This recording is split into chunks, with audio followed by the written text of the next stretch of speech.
All right, Production Online community. Hello, hello. This is Jacob Tippett with Production Online, and I have with me here Austin Fray. What's up? How you Austin, how guys? are you today? Doing great. How are you, Jacob? Doing well, doing well. Enjoying the warm weather here on the East Coast. And you're located out of Santa Monica. I am. Awesome, awesome. And you're in your studio today? Mm-hmm. Awesome. Can you Uh, give us a little tour? sure, yeah. So I work at Bleeding Fingers Music in Santa Monica, and I don't know what you guys can see. You'll see. I got my it's not a Steinway. Here's my Yamaha U3 piano I just got. Some 414s. Here's my rig here. So I got some Dyne Audios, BM15s. I should turn off that picture. And then here's some like my little synth setup with some computer rig stuff. That's awesome. Yeah, it's pretty minimal. It's mostly for it's a mixing and sequencing room, so it's not like I have a ton of recording going on here, but occasionally I'll do guitar and piano and a few vocal overdubs here and there. Yeah, definitely. That is so fun. So what's the day in the life like for you? You know, like wake up in the morning, like give us a little insight into what it looks like to be a composer. Sure. I'll say that like my job here. So just to give you a quick background, so I'm a staff composer for Bleeding Fingers Music. We're affiliated with Hans Zimmer. We work at the same campus and share a lot of the same studio facilities and a lot of the same engineers and stuff. But the difference for us is that we work like primarily in television. Hmm. So some of our big projects are Planet Earth 2, Blue Planet, The Simpsons, and it's a lot of BBC stuff, a lot of natural history. That's kind of our thing. And that's the most that I've done over the past couple of years has been natural history, just like wildlife documentary. Um, but it's kind of a unique position in that it's a staff position. So I'm full time working um, on projects that they through Bleeding Fingers. So they just funnel me projects constantly. So it's kind of like an in-house collective of 10 or so composers that I work with. And so we have a lot of things taken care of for us. A lot of the like work acquisition and that sort of thing is Wow. really taken care of. So it's just a season of me like working super hard and like writing music constantly. Um, so it's unique in that it's essentially like a 9 to 5, but Yeah, that's a in lot reality, different. yeah, in reality, it's more of like a 9 to 7. Because yeah, it's fairly demanding. But yeah, my day to day is I just wake up and I come to the studio at like 9 o'clock. Um, and then there's constantly projects going on. So I'll work on one TV show for something like 2 months or so. And generally when we get projects, we'll split them between a couple composers. So usually two. And so usually with each episode we get, we'll do a spotting session, and between me and the other composer, whoever I'm working with, then we'll kind of divvy up the episode based off of our strengths. Hmm. And it comes in handy when things like go wrong or there's something happens, like someone has to leave for a while for unforeseen circumstances. There's a lot of support between the composers. Wow. Yeah, so that it's pretty unique in that way. Um, there's not a ton of staff positions out there for composers, and I'm super honored and blessed to be in the one that I am here. So it's super That's great. incredible, Yeah, Austin. yeah. I The mean, studio, that's so different. I mean, we typically hear about freelance composers yeah, and that's which the did you norm. start off as freelance? Generally, yeah, I did. Okay. Yeah, I did freelance composition all through college. Um, and then when I graduated, I moved out here to, I had an internship with Hans Zimmer as a runner, just doing like coffee and lunch runs, really standard entertainment stuff. But I was lucky enough to get connected to Bleeding Fingers through a random alumni I met and from my college, Middle Tennessee State, which is outside Nashville. So yeah, I grew up in Tennessee and I moved out here right after college. And I just kind of fell into this job. I think like my tracks got noticed by Russell Emanuel, our CEO, and he promoted me to have my own studio from an Wow. assistant job. So I think yeah, within about 6 months, I was even less than that. Within about 4 months, I was pretty much full time doing That music, is incredibly and quick. it is incredibly quick and very uncommon. So like um, hopefully that doesn't like discourage anyone. Like it's almost too quick, but Yeah. definitely trial by fire. And there's there's not a lot of better outcomes for me to as far as learning quickly, and that's the main thing that's happened here for me is I've Yeah. learned at the speed of light, and super grateful for that. Well, But and yeah. speaking of unique, like you're a part of a composer collective, which isn't really a term I had heard before. Hmm. Is that like a common thing in the composer world, or is this like this new type of structure Right. popping up? Um, I think that I don't think it's very common. I think that we're kind of on the forefront of that world, but I think there are other collectives of composers out there. I think, there's only one that really comes to mind as far as like a facility where there's a bunch of people on staff working together. It exists. It's just not common. Yeah. I think what you'll get more often is like a music agency that has a collective of freelance composers that they divvy out projects to, and Yeah. that's something I see a lot more often.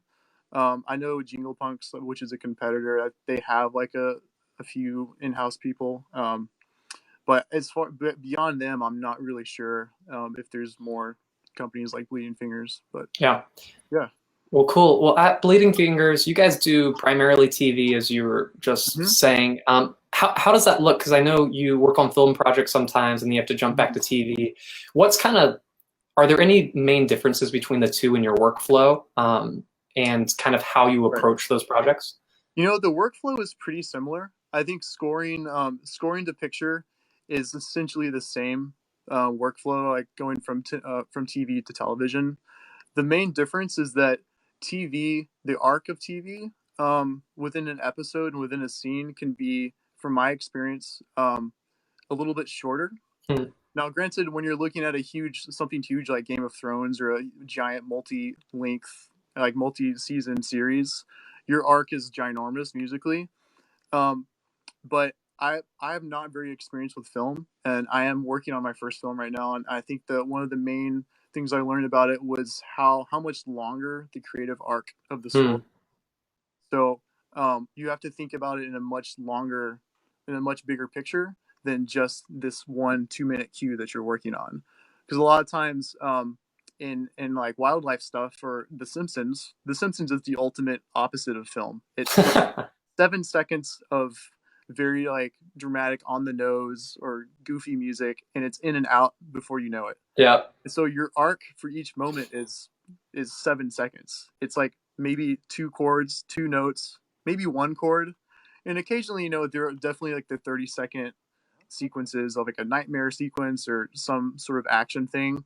Um, but yeah, that's the main difference for me. It's film is a lot more intentional. Maybe it's just the film that I've been working on, Yeah. but very intentional and nuanced in the musical needs. And I think that TV can be a little bit more forgiving forgiving creatively. Yeah. That yeah, it's just a little bit lower brow sometimes, but not always. I mean, I think um, with the wildlife stuff, I don't want to say it scores itself, but it's immediately clear kind of what the scene calls for generally. So the Um, vision, I'm seeing there's like a difference in your having to, the vision is kind of almost given to you within the scene on the TV side typically. right. Yeah, And, the TV side, it's a lot quicker. So yeah. deadlines are a lot harder. Um, and that creates some limitations with how much you can go back and forth, because Hmm. typically you'll have an air date, you'll have a mixing dub date that you have to hit, and that does happen in film too. But when you're doing more independent films, um, sometimes there's not like a release date set Yeah. necessarily, and so that it's just a different workflow. It's a lot more art forward, um, which is really great, and I Yeah. really love that. It's just different, It and is. I mean, that yeah, there's no definitely. favorites at all. Television is great in its own ways, and film is great in its own ways, but they are quite different. Yeah, I'm just curious, what's your typical deadline for your TV projects whenever you are working on an episode? It's all very different. Okay. The Simpsons is very, very consistent. A typical Simpsons episode will be a 1 week turnaround. So we'll go to the Fox lot on Friday afternoon, and then the following Friday afternoon we'll have our recording session for that episode. So what that looks like is spotting on Friday, and then kind of by Tuesday morning having a completed episode to show, and from there doing revisions and then getting stuff off to the orchestrator. It's a really quick, pretty streamlined process, and yeah, that was very consistent through the whole season. Occasionally, there's a 2-week episode, which is really nice. Get a breath of fresh air to kind of take your time on it. Um, but I think with TV stuff, with other projects like some of the wildlife, natural history stuff, man, it totally depends. Yeah. Typically, we'll do an hour-long episode. I don't know, a couple weeks, Yeah. and usually that's split between two people. So I think that's fairly common. Doing network series stuff like for Fox or like The Simpsons, those deadlines are always more intense, and Yeah. every week is consistent. It's typically a 1 week turnaround for an hour of television, like on like an ABC series or something. Yeah, I don't have like a clear answer. I think No, but that's great. I mean, that's some good insight because every project is different. But I mean, even when you're collaborating back and forth with other composers on staff there, and having to do that quickly, I mean, that's got to take a tight-knit team. Mhm. So we have a question that just came in on where do you draw your inspiration from as a composer? That's a great question. I think as a composer, I am much more likely to listen to like an album, or like I spend a lot of time on Spotify. I'm not huge into film and TV as much as some composers are. I consider myself much more of like a music enthusiast. Hmm. So I get inspiration from all kinds of stuff. I'm a composer that will listen to the latest Drake album and also listen to like all the latest film scores. And I really don't like have like a favorite genre that I always come back to. Um, I I mean, most commonly when I'm required to write a track, just like a piece of music, I want to be looking at something. So a lot of times I'll go to like a maybe not legal sort of YouTube downloader thing, and just like download some picture of something beautiful, and put it up into my Logic session and score to that.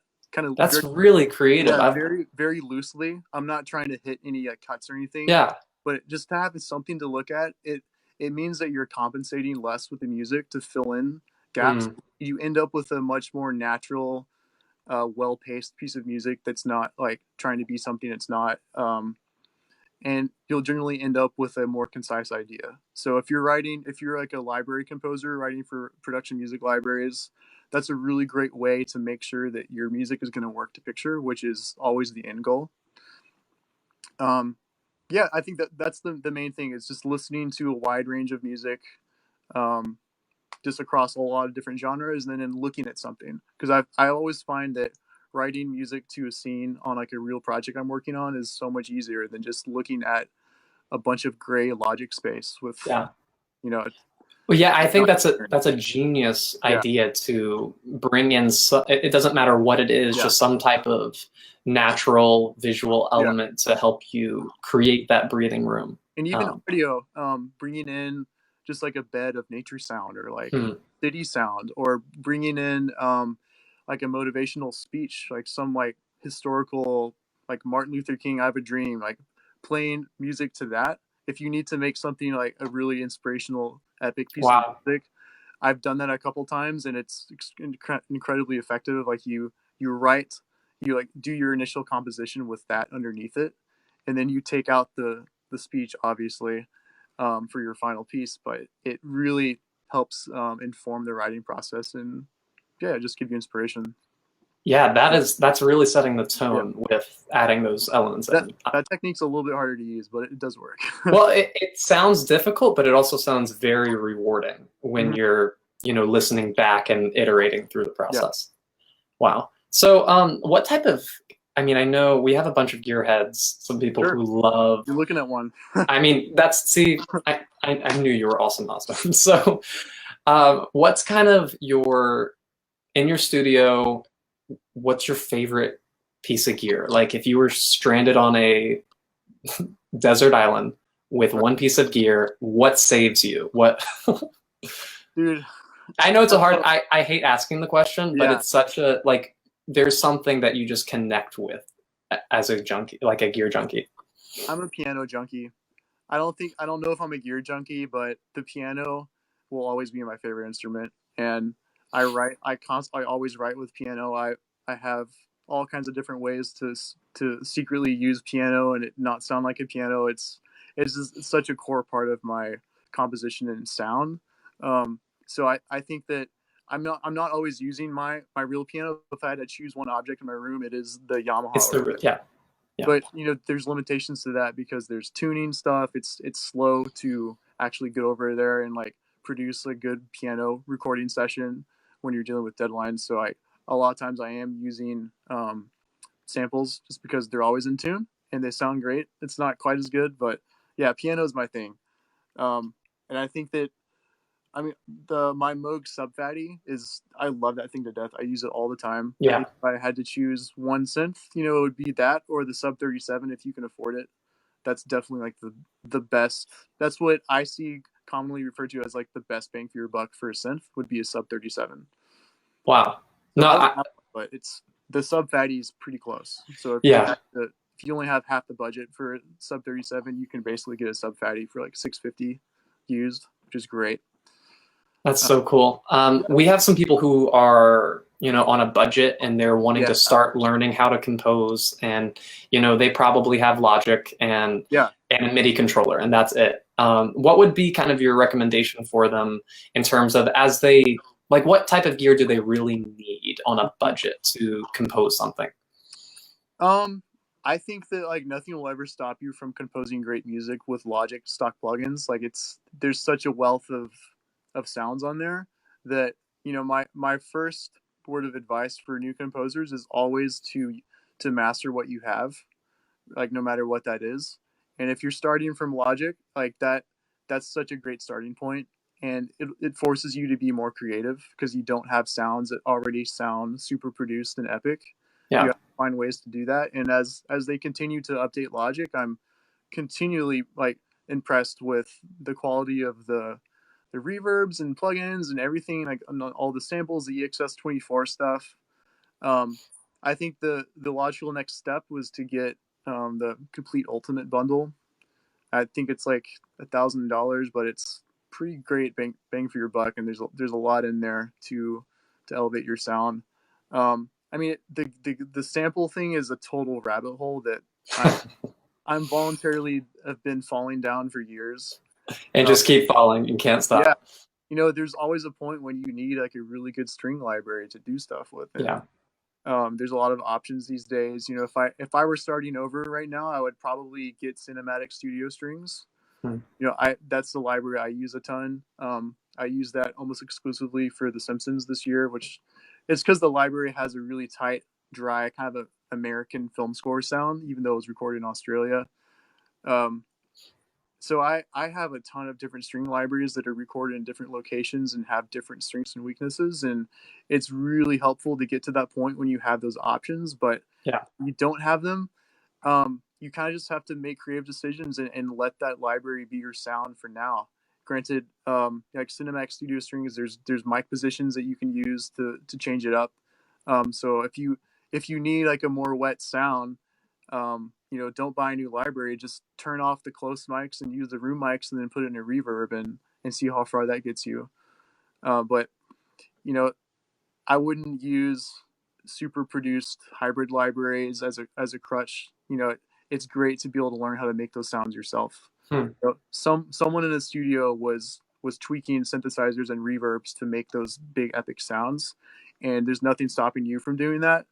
Um, and the more you do that, the more that you actually end up with your own sound. You don't sound like just any other library composer that's loaded up the latest version of Gravity from Heaviosity. Yeah, I think that's a great point. Yeah. A lot of times we'll gravitate towards just trying to find the sound that's in our head instead of learning how to create it. Yes. Yeah. And I mean, do you ever actually create your sounds with, like, take your piano, your Yamaha, and just create your sound? Like, can you make it in person? Absolutely. Yeah. I have a pair of chopsticks right here that always sit on my desk, and a 414 sitting here, and I'm just like tapping stuff. That's awesome. Like if you need like that Dunkirk sound, there's Hmm. there's libraries. 8DO has like Shepherd tones or like all these like clicky loop libraries, but you can just make it yourself and you can record it into the track, and like it's much more natural. And that's something I've been doing a ton on the film I've been working on is recording a whole lot more than I ever have. And I'm not a guitar player, but I wrote a guitar score essentially, and I I did that with recording really simple parts that took a long time to write because my hands literally can't do it because I'm such a bad guitar player. But it slows you down to write better notes that can repeat because I'm only going to be able to play one bar well because I literally can't Yeah. play two clean bars of guitar. I'll be sitting here like recording it with like an 8-bar loop, just trying to get two measures that sound good.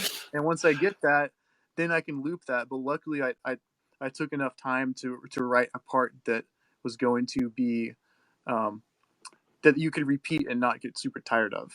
Yeah. So that's an example of how like I don't know, I pushed through a my own weakness as a musician, but it ended up being a really useful like writing tool, um, or like getting a cello bow and like bowing this acoustic bass guitar I have over here. It's Wow. yeah, you just end up with really cool stuff, and I think having having live recorded stuff like sitting on top of a bed of programmed kind of meat and potatoes sounds is a great way to really just bring life and your own character into stuff. Like all my music is definitely like a blend of that. Yeah. Um, Even on The Simpsons this year, we had there was just a smaller musician budget. Just as the industry changes, there are things that had to change, and one of the main things was we had to downsize the orchestra. So we'd end up with something more like 10 players. Um, but we that was on top of like a bed of string programming and all kinds of programmed instruments, and it ended up with a really like we ended up with a great sound every week, and that's kind of the norm now is um, a lot of programmed sample stuff, but surgically recording overdubs on top of that Hmm. through instruments, and it goes so far. So I think that like before I would invest in like a really nice library of strings or something, I would probably invest in a really good microphone and find your friends that play cello, find your friends that play guitar, and have them come record. I think that's Yeah. the future for just. I think that's where the composing community is headed, and I would value collaborating with musicians above having all the best libraries at your fingertips. That's great. That And is really great. that's hard advice to actually put into practice. Yeah, it's easy to give, but hard to Yeah, practice. because of creative control and deadlines, like it's hard to give that up, and a lot of times, um, your performances that you're going to get are not always the best, and it's hard to know like when. Yeah. Yeah, it's just more challenging, but it's Wow. worth it if you can figure it out. I love it. Austin, this is so good. So what's kind of your favorite project that you've worked on? Because I mean, how long have you been composing for? Right. I've been composing. I mean, as like a little kid, I'd write piano stuff, so I don't know, like Like, since so forever. yeah, but like not like seriously like, oh, I'm a composer. I Yeah. don't know if I claimed that until I was probably like maybe 17. Yeah. Um, yeah, I've been composing on just like, little tiny projects ever since I was like 17, and that took me into trailer music when I was in college, which I really got passionate about. I still love that. I think it's an underappreciated genre that I don't know. I have a lot of vision for it, and I think that it can be a really incredible thing that with a really high artistic value if you Yeah. put your mind to it. But like, sorry, what was your main question? So yeah, sorry, I took us off on Yeah, a little rabbit trail. Um, what's your favorite project that you've worked right, on? right.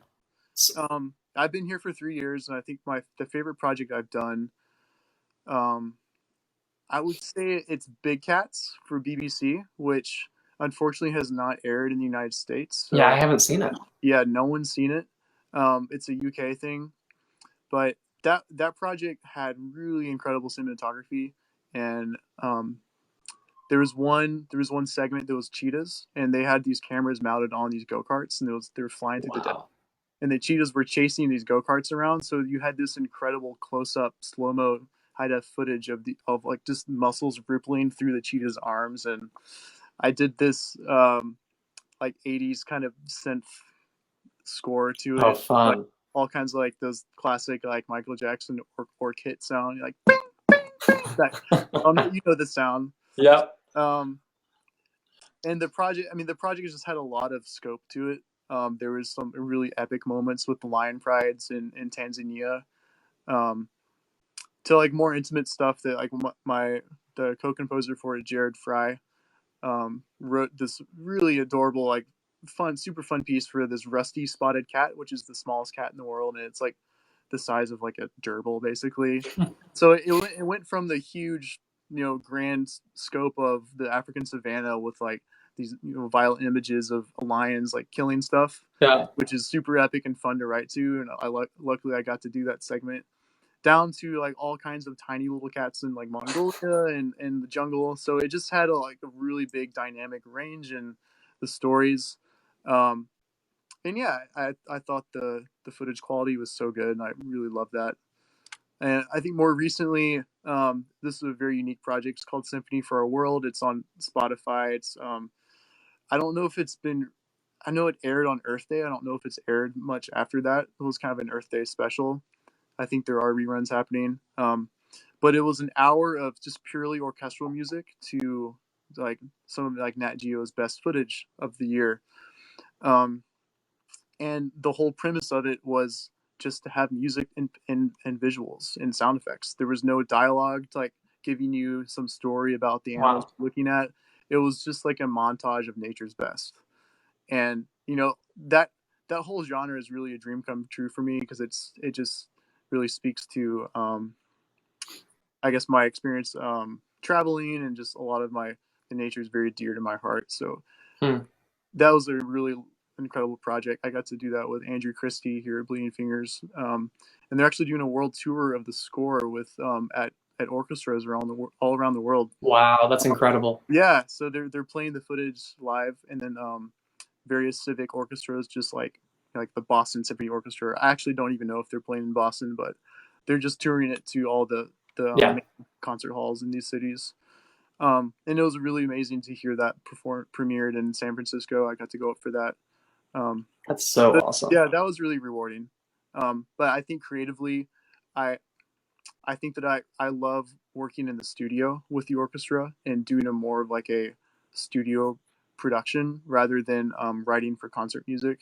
I'm Yeah. not opposed to it, but I just love the creative liberties of recording things strangely, or doing rather extreme things in the studio that you can get away with, like recording a super quiet violin part and then gaining it up a ton and putting effects on it, and it would never fly in like a live concert Yeah. setting without microphones. Wow. But in the studio, you can do lots of crazy stuff with the orchestra, and ask players to do kind of strange things and kind of on the fly.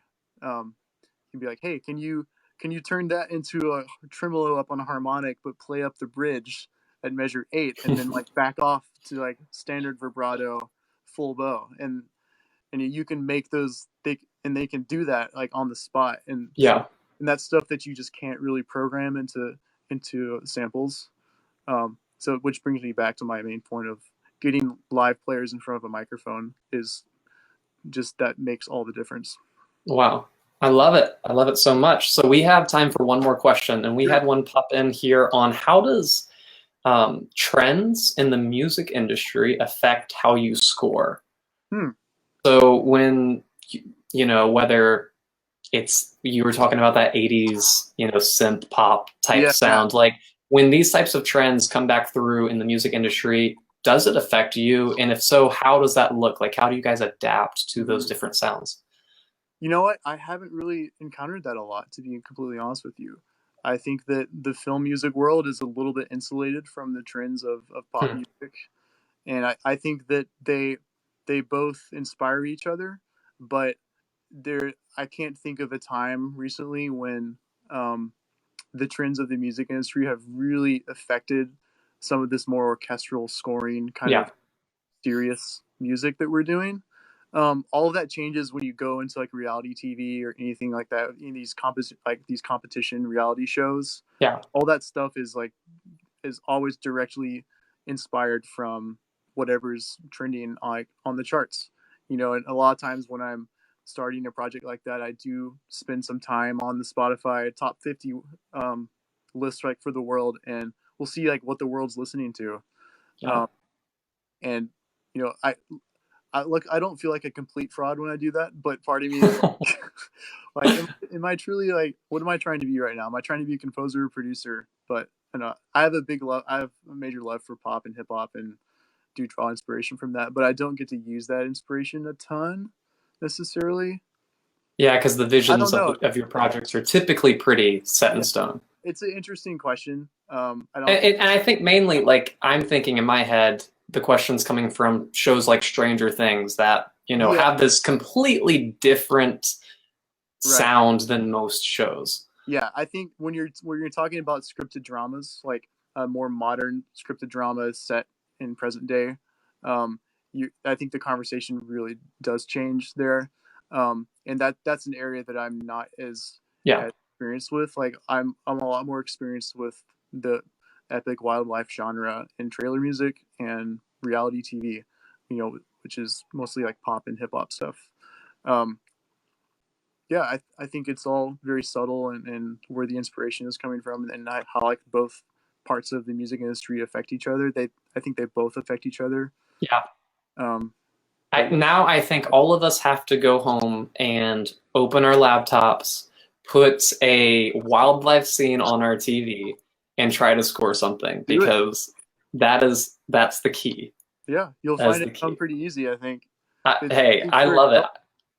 I think that's one of the best pieces of advice that we can take away. Are there any kind of closing thoughts that you have for us, Austin, before we kind of wrap up? Mm-hmm. Don't compare yourself, man. Don't compare yourself to other composers because they're who they are and you are who you are, and no one else can be you. And so your own unique combination of experience from your childhood and from your travels and from your education makes you uniquely you. And just because someone else has a different combination of education and training, or a different look on their Instagram or whatever, like, it doesn't really matter, because the best thing that you can bring to the table is yourself, and that's what the world needs. So we don't need more. We just don't need people like trying to be each other. That's not Yeah. going to help at all. We just need people to be who they are with their music. Um, it, Wow. but at the same Beautiful. time, like, if you hear that your music doesn't sound as good as someone else that you really like, you have to take the time to really think about it, and dissect it. And one of the things that I did when I was a lot younger was I would take Hans Zimmer pieces, like from Batman and Interstellar and stuff, and I would try the best of my ability to make a carbon copy, sonically and musically, so that how do I produce something that sounds exactly the same as his film score, you know, complete, like, straight up. And of course, I was like horribly unsuccessful at that, but it allows you to really use your ear and think about every part of the sound you're hearing, and try to figure out and wrap your head around why it sounds that way and what you can do through trial and error to make it sound that way. Wow. Yeah, I think that's incredible advice. And I think that is something that a lot of us can do more of. It's Hmm. deconstructing pieces and rebuilding them Yeah, ourselves to and see. it just builds your vocabulary, so that Yeah. when you hear something in your head that's coming from your own heart, you have a roadmap of, like, all right, how do I get there? Yeah. Well, Austin, it has been a pleasure talking with you today. Thank you so much for taking the time You're to so chat welcome. with us. Yeah. Well, everyone in the production online community, Austin has a series on our school, and if you aren't a member, you can sign up at productiononline.com. If you are a member, just log into the class library and you'll see Austin's series in there. And he walks through kind of his process in scoring. Mhm. So it's pretty awesome. Yeah, take Well, a look. Austin, it's good talking with you, buddy. Too, Jacob. I hope you have a wonderful day and hope to talk to you again soon. Thank you. Yeah, Awesome. take care.